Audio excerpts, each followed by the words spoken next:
Hello friends, welcome to my YouTube channel. और आज मैं आपको नेक्स्ट टॉपिक पढ़ाने वाली हूँ जैव विविधता से संबंधित कि जैव विविधता के संरक्षण के कारण क्या हैं, उसके लिए हम लोग उपाय क्या कर सकते हैं। तो इस वीडियो में हम लोग यह समझेंगे। चलिए स्टार्ट करते हैं सेशन। और मैं आपको बता दूं, अगर आपको यह वीडियो अच्छा लगे तो चैनल को लाइक शेयर सब्सक्राइब करना बिल्कुल ना भूलें। तो आज इस टॉपिक में हम लोग यह समझेंगे कि जैव विविधता के क्षरण के कारण क्या रहे। तो मुख्य कारण है प्राकृतिक आवासों का विनाश। जैव विविधता के कारण जीव जंतु और पशु पक्षियों के प्राकृतिक आवासों का विनाश हुआ है। अवैध शिकार जो है वह तेजी से बढ़ रहा है। इवन ग्लोबल वार्मिंग की समस्या बढ़ रही है क्योंकि वृक्षों की कटाई हो रही है। इसके अलावा प्राकृतिक आपदाएं हो रही हैं क्योंकि वृक्ष काटने से वह मिट्टी को पकड़ के रखते थे, बट इसके अलावा बहुत सी आपदाएं आ रही हैं, जैसे अभी आप देख भी रहे हैं। तो इसके अलावा अब हम लोग समझेंगे कि जैव विविधता के संरक्षण के लिए हम लोग किस प्रकार से उपाय कर सकते हैं, उसके बारे में समझेंगे। जैव विविधता के उपाय के लिए हम लोग दो पार्ट में इनको बांट लेते हैं। पहला है इन सीटू संरक्षण और दूसरा है एक्स सीटू संरक्षण। अब इन सीटू क्या है, इसके बारे में डिटेल से समझेंगे। इन सीटू क्या है? जब जीव और वनस्पति को उसी के प्राकृतिक आवास में संरक्षण प्रदान किया जाता है तो वह इन सीटू संरक्षण कहलाता है। अर्थात एक ऐसा संरक्षण जब जिस प्रकृति या जिस वातावरण में वह जीव या वनस्पति रह रही हो उसी में उसका संरक्षण किया जाता है। इसके उदाहरण हैं राष्ट्रीय उद्यान, वन्य जीव अभ्यारण्य, पक्षी अभ्यारण्य और जीव मंडल आरक्षित क्षेत्र। अभी तक जो राष्ट्रीय उद्यान है उनकी संख्या है 103। इसके अलावा वन्य जीव अभ्यारण्य है 515 और यह पक्षी अभ्यारण्य जो है वह असीमित है। इसके बाद जीव मंडल आरक्षित क्षेत्र हैं 18। तो अब हम लोग सब पढ़ेंगे राष्ट्रीय उद्यान के बारे में कि राष्ट्रीय उद्यान क्या है, कैसे क्या कार्य करता है। राष्ट्रीय उद्यान की स्थापना कौन करता है? तो राष्ट्रीय उद्यान की स्थापना केंद्र सरकार के द्वारा की जाती है। अब इसका उद्देश्य क्या है राष्ट्रीय उद्यान को स्थापित करने का? तो उद्देश्य है जीव जंतु वनस्पतियों का संरक्षण करना। अर्थात जीवों का भी और वनस्पतियों दोनों का संरक्षण करता है कौन? राष्ट्रीय उद्यान। अब राष्ट्रीय उद्यान की जो है वह संख्या कितनी है? तो राष्ट्रीय उद्यान की संख्या है 103, 103। अब भारत का पहला राष्ट्रीय उद्यान कौन सा है? तो वह है जिम कॉर्बेट राष्ट्रीय उद्यान, जिसकी स्थापना हुई थी वर्ष 1936 में और स्थान था उत्तराखंड। मतलब जिम कॉर्बेट है कहां पर? तो वह है उत्तराखंड में। अब पूछेगा कि विश्व का पहला राष्ट्रीय उद्यान कौन सा है? तो येलो स्टोन राष्ट्रीय उद्यान है और इसकी स्थापना हुई थी 1845 में। स्थान था संयुक्त राज्य अमेरिका, यूएसए में। अब भारत में सर्वाधिक जो है वह राष्ट्रीय उद्यान है कहां पर? तो वह है मध्य प्रदेश में। कितने हैं? 11 हैं। और राज्यों में सर्वाधिक है हमारा मध्य प्रदेश। अगर यही पूछ ले कि केंद्र शासित प्रदेश में सबसे ज्यादा कहां पर है तो आंसर हो जाएगा अंडमान निकोबार और संख्या सेम है, 11 है, उसमें भी 11 ये भी है। अब कभी कभी ये क्वेश्चन भी आ जाता है कि सिक्किम एक ऐसा राज्य है जिसके सर्वाधिक भूभाग पर राष्ट्रीय उद्यान का विस्तार है। लगभग 36% पूरी उसकी भूमि है, उस भूमि का 36% भाग पर केवल राष्ट्रीय उद्यान का ही विस्तार है। तो अब हम लोग समझेंगे इसके बाद महत्वपूर्ण राष्ट्रीय उद्यान के बारे में कि कौन से महत्वपूर्ण राष्ट्रीय उद्यान है। अब जो ये सिक्किम का जो राष्ट्रीय उद्यान वह है कंचनजंगा राष्ट्रीय उद्यान जो है वह कहाँ का है? सिक्किम का। तो अब हम लोग समझेंगे कि महत्वपूर्ण राष्ट्रीय उद्यान है कहाँ कहाँ पर, उसके बारे में। तो हम लोग पढ़ेंगे कुछ राष्ट्रीय उद्यान, जैसे कि पहला है गासे गिरी और गासे गुजरात। गिरी राष्ट्रीय उद्यान कहाँ पर है? गुजरात में। फेमस है किसके लिए? शेरों के लिए। दूसरा है सुंदरवन राष्ट्रीय उद्यान, कहाँ है? पश्चिम बंगाल में। और मैं आपको बता दूं, आप इस फैक्ट से याद कर सकते हैं इसको, सौरभ गांगुली को रॉयल टाइगर्स के नाम से जाना जाता है पश्चिम बंगाल में। तो आप उससे भी याद कर सकते हैं क्योंकि सुंदरवन फेमस है रॉयल टाइगर्स के लिए।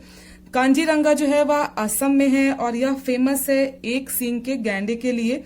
नेक्स्ट है हमारा केवला देव राष्ट्रीय उद्यान और यह है राजस्थान में और यह फेमस है किसके लिए?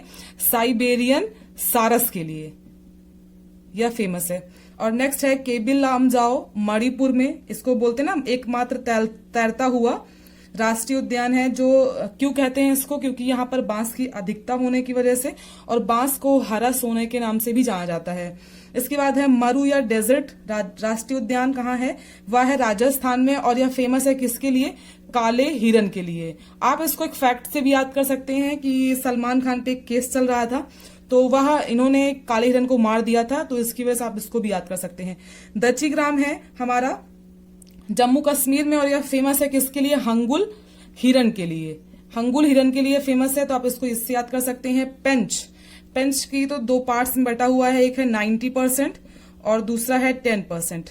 तो ऐसे अगर पूछा जाएगा तो हमारा महाराष्ट्र हो जाएगा इसका आंसर। सबसे छोटा है राष्ट्रीय उद्यान, क्योंकि इसका 90% जो है वह मध्य प्रदेश में है और 10% ही सिर्फ यह महाराष्ट्र में दिखता है। इसके बाद उत्तर प्रदेश का एकमात्र राष्ट्रीय उद्यान है दुधवा राष्ट्रीय उद्यान, लखीमपुर खीरी में है। अब हम लोग पढ़ेंगे वन्य जीव अभ्यारण्य के बारे में। नेक्स्ट जो पॉइंट था, जीव अभ्यारण्य की स्थापना कौन करता है? तो केंद्र सरकार के द्वारा स्थापना की जाती है, बट राज्य सरकार से अनुमति लेना जरूरी होता है जब वन्य जीव अभ्यारण्य की स्थापना करनी होती है। अब वन्य जीव अभ्यारण्य को स्थापित करने का उद्देश्य क्या है? इसका उद्देश्य है किसी विशेष जीव, सिर्फ जीवों के संरक्षण के लिए ही वन्य जीव अभ्यारण्य की स्थापना की जाती है। अब इनकी संख्या कितनी है? तो इनकी संख्या है 515 और सर्वाधिक वन्य जीव अभ्यारण्य है कहाँ? वह है मध्य प्रदेश में। अब बात करेंगे पक्षी अभ्यारण्य के बारे में। पक्षी अभ्यारण्य की स्थापना कौन करता है? तो करती है राज्य सरकार। और पक्षियों का महाद्वीप, यह संज्ञा किस महाद्वीप को दी गई है? तो वह है दक्षिण अमेरिका महाद्वीप को, क्योंकि उसकी जो बनावट है वह पक्षी के पंजे के आकार की है। अब पक्षियों का स्वर्ग कहा किसको कहते हैं? वह है केवलादेव राष्ट्रीय उद्यान, राजस्थान में है, और यह भरतपुर, राजस्थान में एक जगह है भरतपुर, वहां पर है, और यह फेमस है, वह है साइबेरियन सारस के लिए। अब हम लोग पढ़ेंगे जीव मंडल आरक्षित क्षेत्र के बारे में। अब जीव मंडल आरक्षित क्षेत्र की संकल्पना किसने दी है? तो जीव मंडल आरक्षण क्षेत्र की संकल्पना यूनेस्को ने दी है। कब? 1972 को। जीव मंडल आरक्षित क्षेत्र जैव विविधता को संरक्षित करने का यह एक उत्तम तरीका है, कह सकते हैं, क्योंकि इसके अंतर्गत जैविक और अजैविक दोनों घटकों का संरक्षण किया जाता है।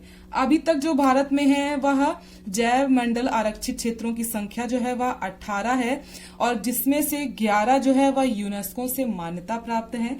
बहुत बार क्वेश्चन यही बनता है कि पहला कौन सा बायोस्फीयर रिजर्व यानी जीव मंडल आरक्षित क्षेत्र है? तो पहला है नीलगिरी जीव मंडल आरक्षित क्षेत्र, अर्थात फर्स्ट जो है वह नीलगिरी बायोस्फीयर रिजर्व है। अब नीलगिरी स्थापित कहां पर है? वह है केरल, कर्नाटक और तमिलनाडु की सीमा पर स्थित है, और इसकी स्थापना कब की गई है? वह है 1986 में स्थापित किया गया है। इवन तमिलनाडु में एक ऊटी पर्यटन केंद्र जो बहुत फेमस है, और वह है कहां पर? तमिलनाडु में। तमिलनाडु की एक जनजाति है जो बहुत फेमस है, वह है टोडा जनजाति। तो वह इसी नीलगिरी पर्वत पर ही निवास करती है। टोडा जनजाति जो है वह बहुपतित्व में शादी करना बहुत पसंद करती है, अर्थात बहुपतित्व, एक ही पत्नी की बहुत से पति होते हैं, तो बहुपतित्व में विवाह का प्रचलन है इस टोडा जनजाति में। अब हम लोग समझेंगे कि महत्वपूर्ण जीव मंडल आरक्षित क्षेत्र कौन कौन से हैं। तो जीव मंडल आरक्षित क्षेत्र जो मैं आपको बताने वाली हूँ ये परीक्षा की दृष्टिकोण से बहुत ज्यादा इम्पोर्टेंट है, तो इनको आप कहीं नोट डाउन कर लीजिएगा। और मैंने सिर्फ वही बताए हैं जो आपके एग्जाम्स में आने वाले हैं। और मैं कहूंगी, चलिए स्टार्ट करते हैं। नीलगिरी केरल, कर्नाटक, तमिलनाडु की सीमा पर है नीलगिरी, और यह पहला बायोस्फीयर रिजर्व है जिसकी स्थापना 1986 में हुई थी। और इसके बाद है मन्नार की खाड़ी, तमिलनाडु में है। कच्छ जो है वह गुजरात में है। अगस्तामलाई केरल, पंचमढ़ी मध्य प्रदेश में है। अचार कमार मध्य प्रदेश और छत्तीसगढ़ की सीमा पर है। नंदा देवी उत्तराखंड, सुंदरवन पश्चिम बंगाल, नोकरेक मेघालय और कांजीरंगा असम। तो ये आज के लिए बस इतना ही रखेंगे। अब नेक्स्ट डे हम लोग पढ़ेंगे XC2 के बारे में। अगर यह वीडियो आपको अच्छा लगे तो प्लीज हमारे चैनल को सब्सक्राइब करना बिल्कुल ना भूलें।